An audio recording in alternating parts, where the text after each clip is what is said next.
자, 여러분 성탄절이 가까워졌습니다. 여러분 메리 크리스마스 인사 좀. 여러분 미리 크리스마스가 아닙니다. 메리 크리스마스. 제 새해 복 많이 받으세요. 인사 좀 합시다.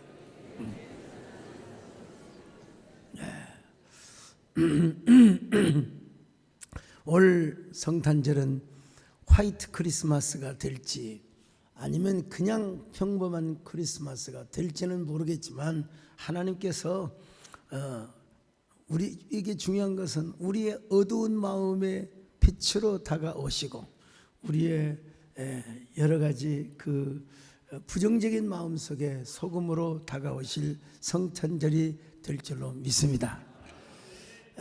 우리 하나님께서 여러분 함께 하시고, 여러분 특별히 성탄절날 여러분 예배가 있다는 것 꼭 기억하시기를 바라겠습니다. 미국의 로스앤젤레스 가보신 분들 많을 겁니다. 거기 가면은 헐리우드라고 하는 대형 간판을 볼 수가 있습니다. 이 간판은 LA의 랜드마크이자 세계적인 관광 명소가 되었습니다.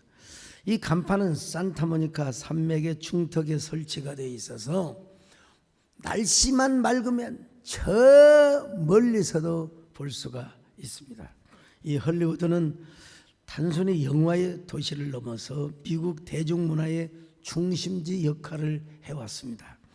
이 헐리우드의 명가 워너 브로더스를 이제 넷플릭스가 인수했다는 보도를 제가 봤습니다만은, 아무튼 이 헐리우드 광고 하나가 도시를 도시답게, LA를 LA답게, 앞으로도 아마 그 상징성은 계속해서 아마 부여해 줄 것입니다. 이것이 바로 뭐냐? 마케팅이라고 하는 겁니다. 경부고속도로를 달리다 보면 Jesus Love You라고 하는 광고판이 있습니다. 고려은단에서 제작하는 것인데요, 경부고속도로를 지나는 차량이 하루에 약 17만 대랍니다. 뭐 명절 때 말고 보통 평일에. 그러니까 17만 대의 자동차가 이 광고, 운전을 하는 사람들, 그 옆에 타는 사람들, 또 고속버스에 타는 사람들 하면은 뭐 수십만의 사람들이 이 광고판을 봐요. 고려은단이라고 하는 회사는 Jesus loves you, 예수님께서 당신을 사랑하신다는 이 메시지를 통해서 전도를 할 뿐만 아니라 광고 마케팅을 하고 있는 것입니다. 제가 오늘 설교에서 이 마케팅이라는 말을 차용해서 사용하는데요, 이 교회에서 마케팅하면 너무 인위적이지 않느냐, 너무 부정적인 이미지가 느껴질 수도 있을 것입니다. 그러나 끝까지 여러분 들어보시기를 바랍니다. 이 마케팅에서 광고 효과는 엄청난 것입니다. 기업의 매출 및 브랜드 이미지 상승을 이끌고 소비자의 정보 인지 및 구매 유도를 통하여 장기적인 관점에서 브랜드 인지도와 충성도를 높이는 엄청난 이펙티브가 있게, 엄청난 효과를 가져옵니다.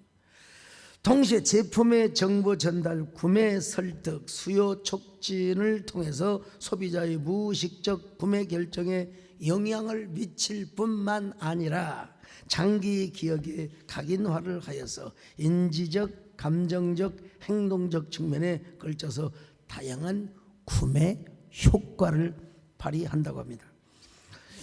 근데 오늘 여러분, 제가 이 마케팅에 대해서 뭐 강의하려고 그런 게 아니고, 오늘 본문에 보니까 우리 예수님께서도 그리스도인의 광고 심리학을 여러분 가르쳐 주고 있습니다. 너희는 세상의 소금이다. 너희는 세상의 빛이다. 너희는 산 위에 있는 동네와 같은 사람이다.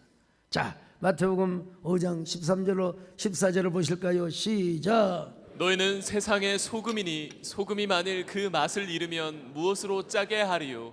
후에는 아무 쓸데없어 다만 밖에 버려져 사람에게 밟힐 뿐이니라. 너희는 세상의 빛이라. 산 위에 있는 동네가 숨겨지지 못할 것이요. 여러분, 우리가 세상의 소금과 빛이라 이런 말씀을 많이 익혀 들었는데 산 위의 동네라고 하는 말은 그냥 지나갔어요. 예. 여러분, 산 위에 있는 동네, 산 위에 집이 여러분 지어졌으니까 어떻게 숨겨질 수가 있겠습니까? 아니, 저 산 위에 있는 집이 다 보이죠. 빨래 빨아서 빨랫줄에다가 걸어놓으면 그게 다 보이는 거죠. 예? 밤에 여러분요, 산 위에 있는 저 집에 전기 있다마 불을 딱 켜놓으면은 얼마나 환하게 보이겠습니까? 얼마나 환하게 보이겠습니까? 이건 제가 경험을 해봐서 압니다. 저희 집은 진짜 산 위의 집이었어요. 산 바로 밑에 있는 집이요. 제일 높은 집이었습니다. 그래서 우리 집 마루에 앉아 있으면 대부분의 사람들, 그리고 걸어가는 거, 또 동네 이 집들이 대부분 다 보였습니다.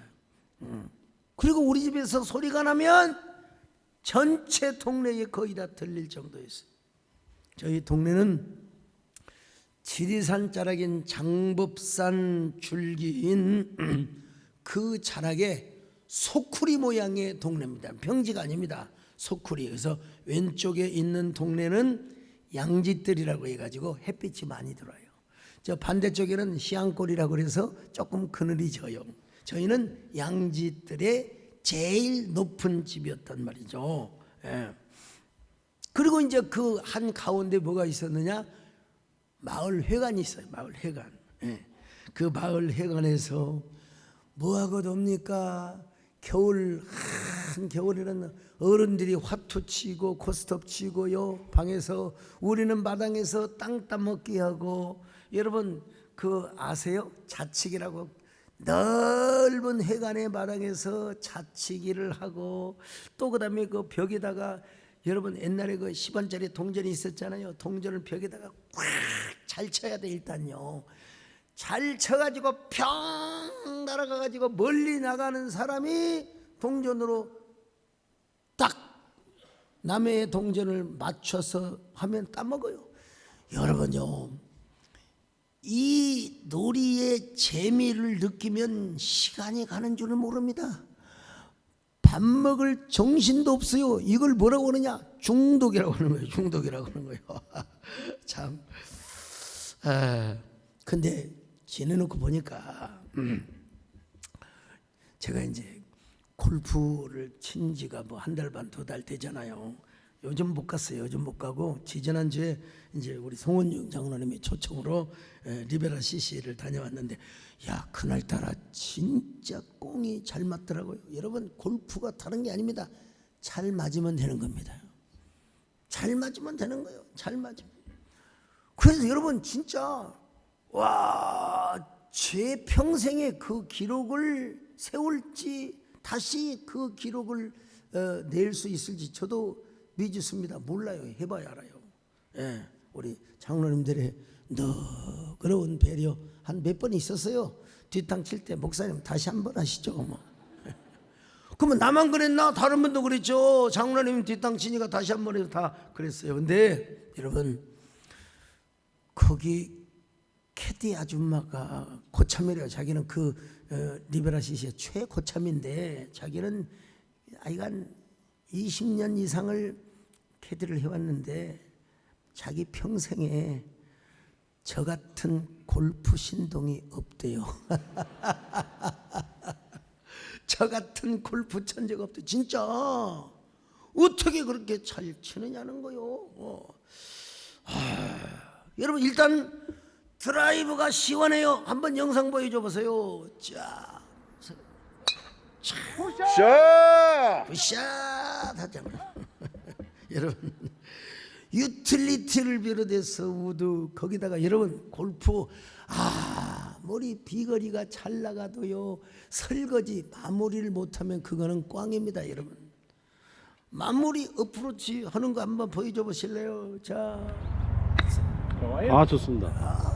잘 쳤어요. 잘 쳤다고 송원용 장로님 하면 하는 거예요. 여러분, 제가 골프를 유성군 장로님한테 배웠는데, 물론 우리 심프로님도 2번 하고, 근데 어쨌든 제가 유성군 장로님보다 점수가 훨씬 더 잘 나온다는 사실을.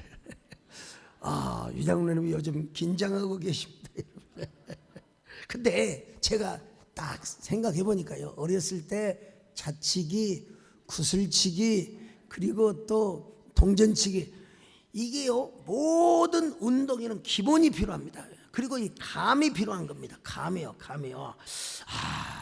참 그 동전치기 할 때의 그 감각, 그 담아치기 있잖아요. 담아에게 딱 해서 맞추고, 이게 여러분 굉장히 도움이 되더라는 걸 제가 발견했어요. 여기에 중독이 되면 숙제고 저녁 식사고 뭐 소용없습니다. 어두컴컴한 밤에도 담아치기하고 구슬치기하고 말이죠.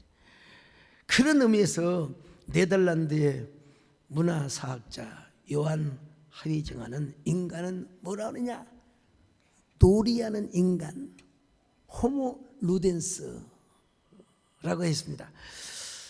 그렇게 놀아본 사람만이, 제 경험도 그렇고요, 안방에서 공부만 하고 맨날 그냥 문제풀이하고, 여러분 그런 사람 물론 공부 잘해서 좋죠. 근데 제가 보니까요, 어릴 때 놀아도 보고 공부도 해보고 놀아본 사람이 사회성도 있고 인간관계도 좋고, 그리고 경영 능력과 리더십이 출중하다는 사실을 제가 저를 통해서 딱 보니까, 제 과거가 그래요, 보니까요. 근데 그렇게 놀이를 즐기고 있는데 저녁이 되면 저희 집에서 어머니 아버지가 카랑카랑한 목소리로 저를 부릅니다.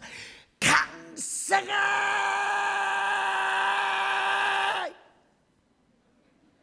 입 받아 죽일 놈 같은 이라고. 저희 아버님의 목소리는 진짜 장군의 목소리야. 그냥 얼마나 소리가 카랑카랑하든지, 아무튼 간에 제 이름을 불렀다면 온 동네가 강사가 서가. 왜냐면 반대 시향골이 있거든요. 그 소리를 듣고 제가 안 들어갈 수가 있나요? 들어가야죠. 그냥 혼나고 매맞고, 속죄는 다 있냐 이놈아, 공부는 안 하고 이놈이 쳐죽일 놈아, 이놈아. 그 소리가 온 동네 다 들려요. 그럼 저는 또 어떻게 공부한 줄 아십니까? 그냥 여러분 숙제를 그냥 해도 돼요. 근데 말로 합니다. 말로. 우리 어머니 아버지 들으라고. 그러고 막 책을 읽어도 일부러 소리를 내요. 막 글 써놓은 걸 일부러 막 읽어 우리 어머니 아버지 들으시라고. 온 동네가 저런. 그리고 웅변대 할 때 일부러 그냥 우리 어머니, 저희 아버님은 초저녁쯤이 많으셔가지고 잠을 깨우는 거예요. 만장하신 여러분, 이 꼬마 외칩니다. 그래서 우리 아버지 잠을 깨웠어요. 네, 산 위에 있는 집의 특성이 그렇다는 것입니다. 우리는 산 위에 있는 동네 하면 달동네, 뭐 산동네, 이런 이미지를 느끼곤 합니다만은, 여러분 이스라엘에 가면 그 예수님 당대도 마찬가지고 산 위에 있는 집이 아주 고상하고 품격이 있는 집입니다. 그래서 하나님의 성전도 예루살렘 쫙 언덕 위에 제일 높은 데다가 여러분 지었습니다. 여러분 지금도 예루살렘뿐만 아니라 하이파를 비롯해서 쭉 가면은요, 그 도시들이 다 아름다운 언덕, 저 산 위에 있는 걸 보게 됩니다, 여러분. 특별히 이스라엘은 먼지가 많아요. 모래가 많습니다. 그래서 대부분 산 위에 아름다운 집을 짓습니다. 이건 이스라엘뿐만 아니라 미국도 마찬가지입니다. 미국도 비싸고 아름다운 집은 다 언덕 위에 짓습니다. 여러분 LA 얘기 나왔는데, LA 가면은 베버리 힐스라고 하는 동네가 있어요. 부자 동네, 여러분 뭐 집안채가 몇 천만 달러 하고 말이요. 그런데 한참 됐긴 했지만 하여간 리차드 킴 그분에게 이제 제가 LA 집회 가서 이제 제가 저 점심 식사를 제가 이제 대접을 받았는데 그때 한 15년도 넘었을 겁니다. 그때 1인당 1000불짜리 스테이크. 그 1000불짜리 스테이크가 어떻게 된가 보다. 일단 분위기가 고급스러워요. 그리고 그 스테이크가 부드러운데 아이스크림처럼 입에 딱 넣는 순간 녹아 흘러요. 좀 뻥뻥이 좀 섞였지만 그렇게 부드럽고 연할 수가 없어요. 참 그래서 이렇게 비싸게 파는구나. 제가 스스로 가본 적은 아직 없습니다, 여러분. 그분에게 대접을 받았는데 왜 미국도 이렇게 산 위의 동네가 비싼 집이 되었는가? 여러분, 기원은 그렇습니다. 1620년 영국의 핍박을 피해서 아메리카 신대륙으로 간 청교도들에게 지도자 존 위슬럽이 이런 말을 남겼대요. 우리도 산 위에 있는 동네, 즉 city upon hill이 되자. 산 위에 있는 동네처럼 살자. 근데 이것이 어떻게 역작용을 하고 또 시너지 작용을 해가지고 우리가 세상의 빛과 소금뿐만 아니라 힐에다가 언덕에다가 산에다가 집을 짓고 사는 이런 그런 그 어떤 문화, 그런 관습이 생겨났다는 것입니다. 예수님은 바로 이러한 시대적 배경을 소재로 해서 우리 예수 믿는 사람, 우리 그리스도인들은 산 위에 있는 동네가 숨길 수 없는 세상의 빛이 되고 소금이 될 수밖에 없어야 한다는 사실을 강조하고 있습니다. 여기서 빛과 소금도 엄청난 은유와 그리고 메타포가 함축되어 있다고 할 수 있는데요. 쉽게 말하면 우리의 삶과 말을 통하여 예수님의 복음을 드러내라는 것입니다. 예수님의 사랑을 우리의 말과 삶을 통하여 드러내라는 거예요. 물론 예수님이 이런 말씀을 하셨어요. 너희가 구제할 때 오른손이 하는 걸 왼손도 모르게 해라. 자, 이 말씀이 있어요. 자, 마태복음 6장 3절로 4절입니다. 시작. 너는 구제할 때 오른손이 하는 것을 왼손이 모르게 하여 내 구제함을 은밀하게 하라. 은밀한 중에 보시는 너의 아버지께서 갚으시리라. 이 말씀을 좀 너무 곡해해서는 안 됩니다. 우리가 구제할 때 말이야 은밀하게 해야지 왜 드러내느냐. 여러분, 이 기록을 한 예수님이 말씀하신 의도가 뭐냐. 저 외식하는 서기관과 바리새인들을 겨냥해서 한 말이에요. 너희들은 저렇게 하지 마라. 그들은 하나님의 영광을 돌리지 않고 이웃 사랑이 없어요. 그런데 자기가 의로운 척 하려고 구제를 통하여 자기의 의로움을 과시하려고 하는 보여주기식 구제, 이런 따위는 하지 마라 이 말이죠. 그러나 우리 예수님은 분명히 하나님의 은혜와 예수님의 사랑을 전달하는 때에는 어떻게 하느냐. 산 위의 동네가 되라. 오늘 여러분이 다 산 위의 동네 사람들이 되시기를 축원합니다. 예수님의 사랑과 복음을 전하는 데는 효과적으로 마케팅을 하라 이 말입니다. 여러분, 선한 사마리아인처럼. 우리 한국교회가 여러 가지 일로 사회적 비난을 받을 때가 있었습니다. 언론에서는 작심을 하고 보도를 하고 막 부풀려. 그때가 이제 우리 교회 30주년 기념식을 하는데 진짜 하나님의 은혜로 어떻게 해서 취약계층, 사회 소외계층에 43억을 기부를 했습니다. 너무 고맙게도 여러 신문과 방송에서 우리 교회를 산 위의 동네처럼 보도를 해줘서 너무너무 감사해요. 그때 제가 한국교회를 작심을 하고 아주 기획 고발 프로그램을 하는 방송사가 있었어요. 보도를 너무 수위가 높은 것 같아요. 그래서 저의 필력을 다해서 제가 전화도 드릴 수 있지만 편지를 써서 올렸습니다. 회장님께. 회장님이 제 글을 보시더니 감동을 받으셨어요. 회장님 그러거든요. 회장님, 우리 교회 같은 교회도 있습니다. 싸잡아서 그렇게 하시면 때려도 꽃으로 때리셔야지. 결국 우리 사회에 파괴적인 여러 반작용이 자꾸 일어나면 이 악순환이 고리를 우리는 끊을 수가 없습니다. 그 회장님이 담당 앵커와 그리고 PD에게 제가 쓴 편지를 그대로 한번 보라고. 여러분, 아무리 회장님이라도 이래라 저래라 할 수 없잖아요. 그걸 보고 나서 여러분, 보도의 수위가 달라지고 방향이 달라지고 그리고 이제 꽃으로 때리는 이런 소프트한 이런 보도를 하게 되는 걸 제가 봤어요. 아프리카의 성자 알베르트 슈바이처 박사를 모르는 분이 안 계실 거예요. 슈바이처 뭐 우리 초등학교 때부터 다 알았다. 그분의 일생은 산동네로 살았습니다. 1913년 낭바렌에 정착하여 병원을 세우고 50년을 넘게 의료봉사를 하였습니다.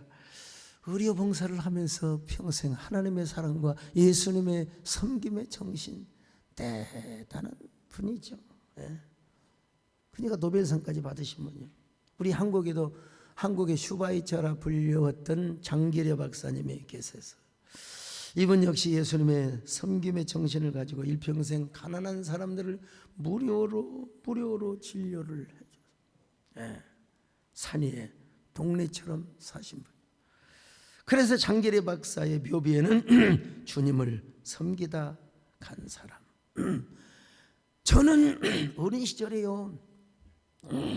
어린 시절에 그 애들이 아파가지고 그 학교를 못 와요. 병원에 입원하면 선생님이 사과를 사가지고 가고 그게 그렇게 부럽더라고. 저는 나는 아픈 일이 없어가지고 병원에 갈 일이 없어요. 아니 그 회충약을 공짜로 주잖아요. 와가지고 회충약, 회충약을 주는데 이 회충약을 주는데 뭘 가지고 주느냐면은 그 이제 병 검사를 이제 하죠. 옛날에 병 검사 조그마한 비닐봉다리다 병 검사. 저는 인심이 넉넉해가지고 요만큼만 가져오라고 그러는데 요만큼 가져왔어요. 가지고 이제 모르고 안 가지고 온 애들한테 또 나눠서 주고 말이죠. 그래서 같이 다 약 먹는 거죠. 근데 약이 여유분이 있잖아요. 그러면 저 안 먹었다고 또 먹었어요. 그 약 먹는 게 그렇게 좋았어요. 근데 여러분 그 빈속에다가 회충약을 2번이나 먹어대니 막 얼마나 속이 너울거리겠습니까? 그런데도 병원에 갈 일은 없었어요. 어린 시절에 병원에 가는 게 그렇게 부럽더라고. 아무튼 간에.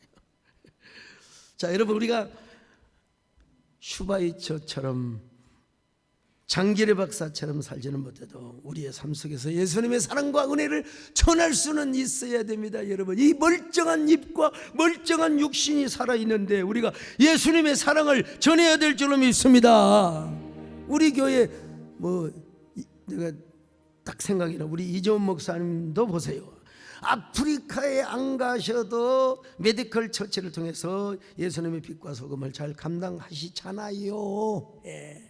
지금 메디컬 처치에서 진료도 보시고 또 봉사도 하시고 그러실 거예요. 여러분, 이처럼 우리의 삶뿐만 아니라 우리의 입으로 예수님의 사랑을 전해야 됩니다. 특별히 우리는 성탄절을 맞아서 복음을 전할 수 있어야 됩니다. 가족들에게, 이웃들에게, 친지들에게 하나님께서 당신을 사랑하십니다.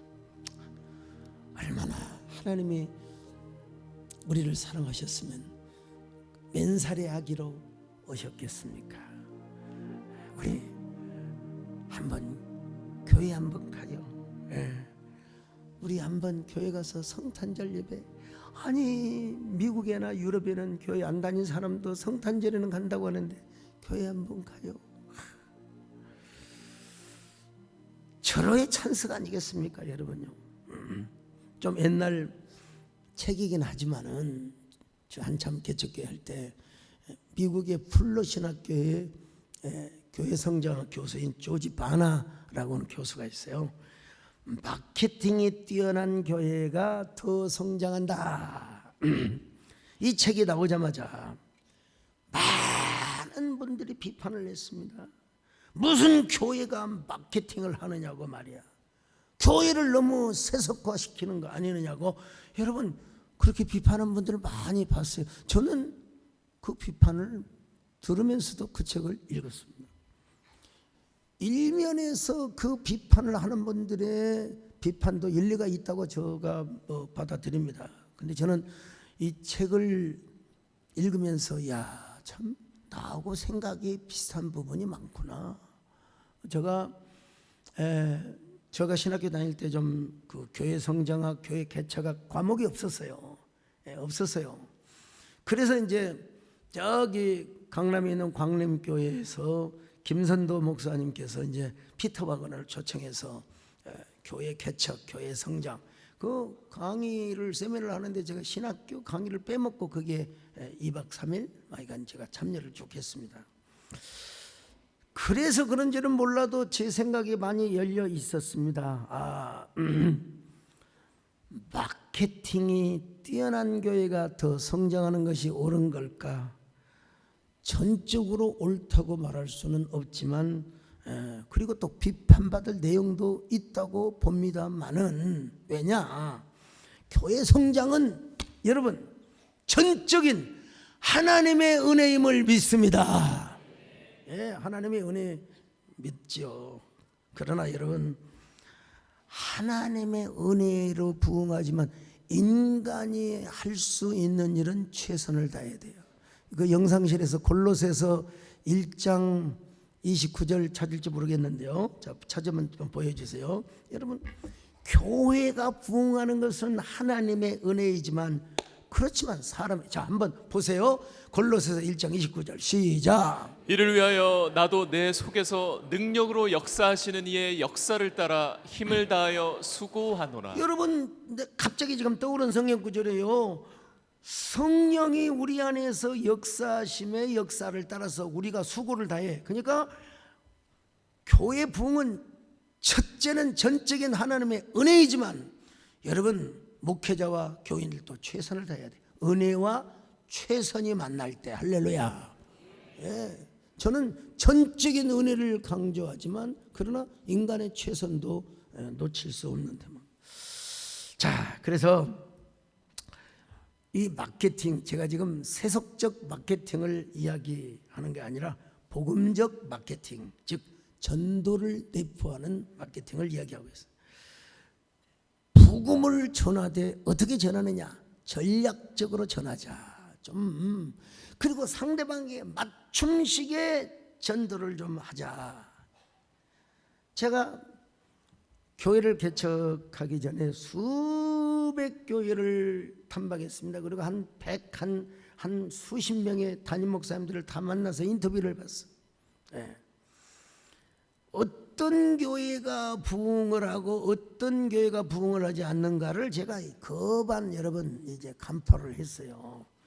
다시 제가 또 어쩔 수 없이 말씀을 드려야 될 그 신정동에 나 교회 기억도 안 납니다. 아무튼 근데 딱 그 기억이 나는 게 50명도 안 모이는 조그마한 교회 목사님 설교를 하는데 내가 아무리 설교를 들으려고 해도 도대체 목사님이 무슨 설교를 하는지 나도 잘 못 알아듣겠어요. 설교가 중언부언한 것 같아요. 그런데도 불구하고 제일 뒤에 앉아서 사모님이 아멘을 하시는데 아멘, 아멘 그렇게만 한 줄 아세요? 아멘, 아멘. 나는 예배 드리는 내내 목사님의 설교는 거의 한마디도 안 들어왔는데 그 사모님의 아멘 소리, 아멘. 그 목사님 얼마나 행복하실까. 교회가 적어도 교인이 적어도 여러분 사모님의 전폭적 지지를 받는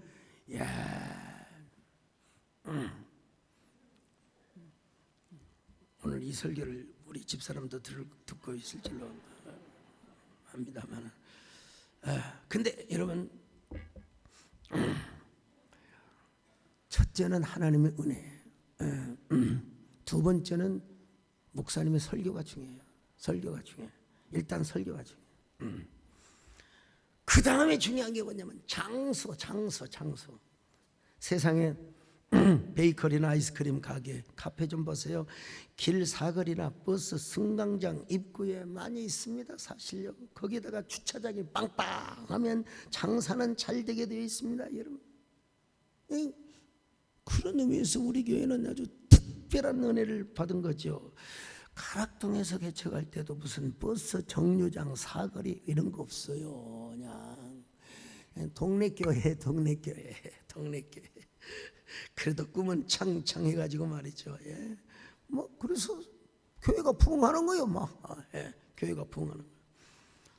사실은요, 지금 저희 교회도 한국계의 대형 교회를 이루는데 별로 그렇게 큰 유리한 고지를 점령한 장소는 아닙니다. 왜냐하면 우리 교회가 그래도 더 부흥하려면 죽전역이나 보정역 바로 앞에 거기에 여러분 교회가 있으면 더 많은 사람이 오기에 수월하고 부흥을 하는데 유리한 고지를 점령했다고 볼 수 있어요. 근데 저는 왜 이 장소를 선택했느냐? 분당의 그 서울대병원 앞에 그 교회 있잖아요. 우리가 지은 교회예요. 그래서 교인들의 마음을 달래고 사기 위해서 돌아오면 제일 가까운 데가 이 장소요. 제일 가까운 데가 이 장소요. 바로 돌아오면 여러분 이 장소요. 그래서 이 장소를 점을 찍었습니다. 그럼에도 불구하고 우리 하나님께서 은혜를 베풀어 주셨어요. 서울로 이사를 가신 분도 여러분 계속해서 오세요. 주일날 예배만 오시는 게 아니라 금요 철학기도회 수요 예배까지 다 오세요. 하나님께서 예배 때마다 부족한 종을 세워주시고 성령의 운행하심과 임재하심을 느끼게 해주시고요. 더더구나 우리 교회는 계속해서 전략적 전도 복음을 마케팅하는 교회예요. 거기에다가 여러분 우리 당국대학교에서 주차장을 쓰라고 우리 장충식 장로님 그래서 계속 기도해 드리잖아요. 여러분 버스 정류장, 물론 이제 마을버스 정류장이 있어요. 세댕교회 앞 정류장 얼마나 감사해요. 감사하죠. 근데 전철역 앞에 연결되지 않았어도 우리나라의 10대 교회 안에 훌쩍, 아니 개척 목회자로서는 아직 여러분 최대형 교회를 섬기고 있는 여러분 교회가 되었단 말이에요. 얼마나 여러분 하나님의 은혜가 감사한지. 이게 바로 뭐냐? 어메이징하고 원더풀하고 뷰티풀하고 그리고 또 쌍꺼풀한 은혜죠, 여러분. 여러분 되돌아봐도 제 능력으로는 할 수가 없었어요. 제 능력으로는요, 정말 하나님의 주권적 은혜와 그리고 하나님이 저를 쓰셨을 뿐만 아니라 복음적 마케팅을 잘해서 하나님 은혜가 뭐 눈물겹게 감사. 이쯤 되면 이 노래를 안 부를 수가 없습니다, 여러분요. 내 평생 살아온 뒤돌아보니 짧은 내 인생 오직 주의 은혜라, 주의 은혜라. 내 평생 살아오니 주의 은혜라, 주의 은혜라.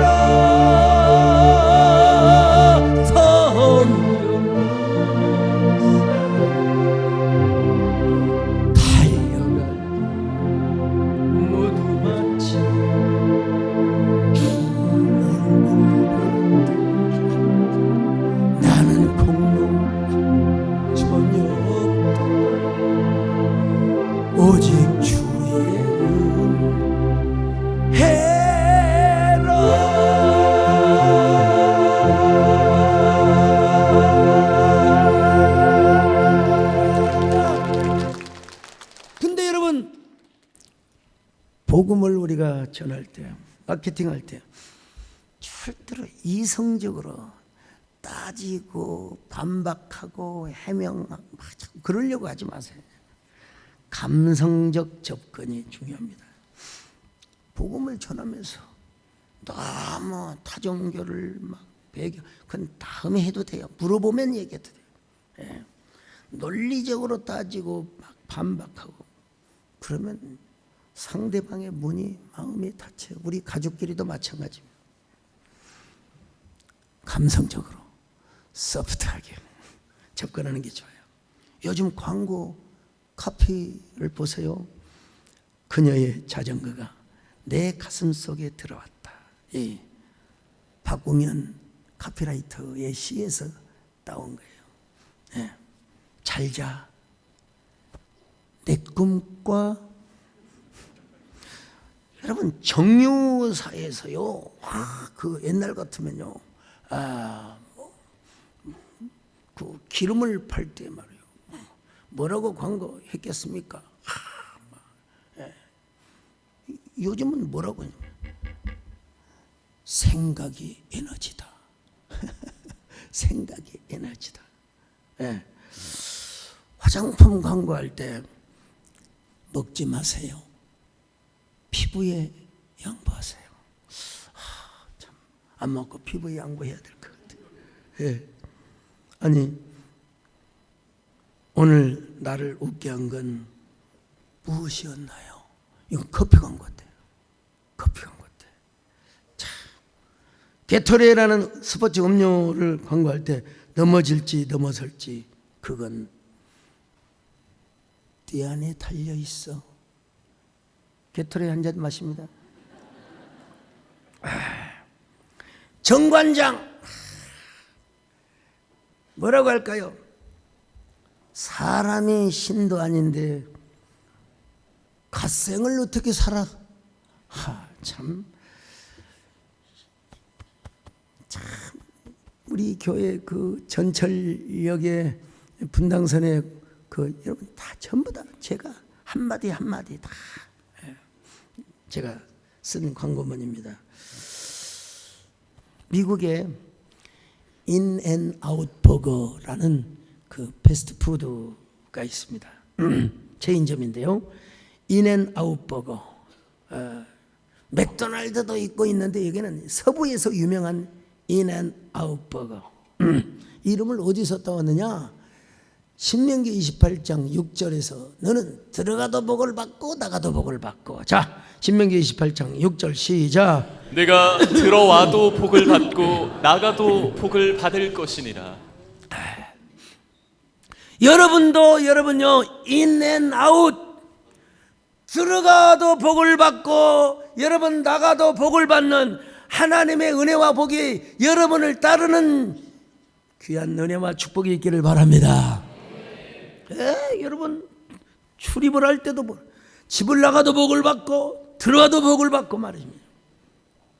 햄버거 포장지에는 잠언 3장 5절이 적혀 있습니다. 잠언 3장 5절 시작. 너는 마음을 다하여 여호와를 신뢰하고 내 명철을 의지하지 말라. 미국의 치킨 프랜차이즈인 칙필러도 마찬가지입니다. 너희의 빛이 사람 앞에 비치게 하여. 여러분 마태복음 5장 16절을 모토로 해서 가게를 운영합니다. 우리나라의 아메리칸 트레일러 역시 주스만 파는 게 아니라 하나님의 복음을 팔고 있습니다. God is good. 우리 하나님은 선하신 하나님입니다. 여러분 이들은 모두 전도도 하고 기업 경영도 잘하는 사람, 산 위의 동네처럼 사는 사람들이고 그런 기업들이라고 할 수 있어요. 이게 바로 뭐냐? 순수한 마케팅이요. 복음을 위한 마케팅. 산 위의 동네는 다 보입니다. 보이니까 더 탄장을 해야죠. 안 보이면 강시 귀신처럼 또 뭐지요? 그 좀비처럼 살아도 돼요. 근데 다 보이니까 집안 청소도 깨끗하게 하고 집안 여러분 사람들이 손님들이 오면은 여러분 그냥 잠옷바람으로 있으면 되겠습니까? 정장 차림으로 다 그냥 입술도 그리고 화장도 하고 그래야죠. 왜냐? 우리는 예수 그리스도의 광고자요. 우리는 예수님의 복음을 거룩하게 마케팅하는 사람들이기 때문에 그렇습니다. 그러니까 하나님의 사랑을 감성적으로도 전달해야 되지만 지혜롭게 전달하고요. 그리고 깨끗한 복장으로 아주 단아한 복장을 입고 점잖하게 우리가 복음을 전해야 됩니다. 리오나르도 빅맨이라는 심리학 박사가 있어요. 그분은 옷차림이 미치는 영향에 대한 전문 연구자로 유명한데요. 그가 길을 물을 때 어떤 사람이 물으면 대답을 잘해주는가를 연구해 봤어요. 남성은 정장에 넥타이를 차고 공손하게 이 근방에 우체국이 어디 있습니까? 예를 들어서 물어봐요. 그러면 80%의 사람들이 친절하게 대답을 해주더라고요. 여성도 드레스와 그리고 코트를 입고 아주 용모단정하게 화장을 하고 사람들에게 물어볼 때 80%가 대답을 하더라는 거예요. 그러나 반대로 똑같은 남자인데 여러분 똑같은 사람을 시켜서 허름한 작업복을 입고 면도도 안 하고 수염도 안 감고 여자는 값싸게 보이는 10,000원짜리 티셔츠를 입고 여러분 죄송합니다. 그 연구니까 또 천박한 미니스커트를 입고 똑같은 여자가 물어보니까 여러분 대답이 몇 프로가 나왔느냐? 38% 나왔다는 거예요.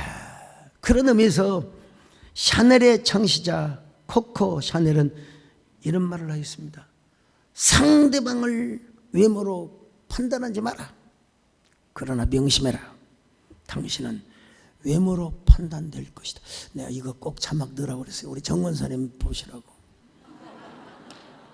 제가 외모로 많이 판단을 받았거든요.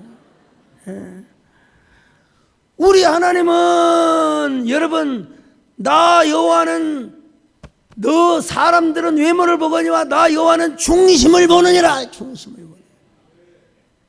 옛날에 아주 한때 그 배꼽티 옷이 유행을 했어요. 배꼽티.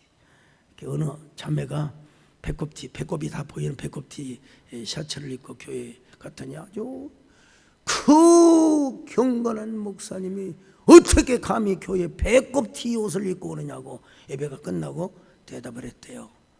하나님은 중심을 보신다고 하셨잖아요. 여러분 우리 하나님 중심을 보십니다. 중심을. 평양에 김익도라는 깡패가 있었어요. 얼마나 폭행이 심했는지 장에 가면 상인들이 김익도를 안 만나는 것을 행운 럭키한 것으로 여겼어요. 근데 어느 날 장날에 아름답고 단정한 여선교사가 김익두에게 전도지를 주었습니다. 김익두는요 이런 쌍팔라고 내가 어떻게 서양 귀신을 믿노? 에이! 그러면서 전도지로 코를 항 풀어버렸어요. 여기 눈 감은 사람 코 푸는 거 보세요. 항 풀어버렸어요. 여러분 이때 반응 여선교사님이 아주 부드럽게 아주 감성적으로 지혜롭게 다가가서 선생님 전도지로 코를 풀면 코가 썩어요.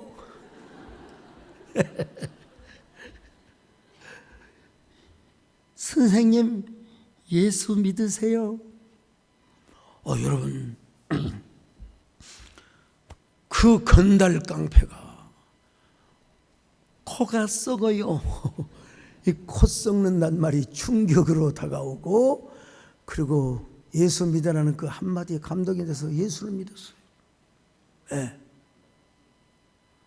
그리고 목사가 됐어요. 한때 공산당에 좀 이용을 당하는 그런 나쁜 일도 있기는 있었지만 어쨌든 초대교회 유명한 목사인 것만은 분명합니다. 자, 우리도 성탄절을 앞두고 성탄절 날에는 옷부터 바꿔서 입고 옵시다, 여러분. 집에서 제일로 향수도 뿌리고. 남진 장로님 그 있잖아요, 나오나 선생님이 향수도 뿌리고요. 자, 그리고 집에서 가장 이쁘게 단장을 하고 교회 나오지 않는 남편을 향하여 다가가서 여보! 그러면 안 돼요.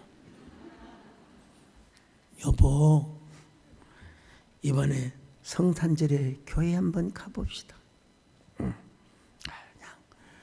자, 유럽 사람들도 교회 안 다녀도 성탄절에는 간다고 하니까 그냥 한번 가봅시다. 성탄절에 교회 가면 하나님의 말씀이 우리의 어두운 내면을 촛불처럼 밝혀주고 준다는 사실을 아셔야 돼요. 여러분, 그리고 또 우리가 이제 성구영신예배 한 해 동안 나에게 힘이 될 귀한 말씀을 받는다는 게 얼마나 큰 축복인지 몰라요. 우리 이웃들에게도 마찬가지고 친구들에게도 마찬가지입니다. 성탄절에 교회 한번 가봅시다. 잘 단장하고 성탄절에 오세요. 결코 여러분 자랑으로 듣지 마세요.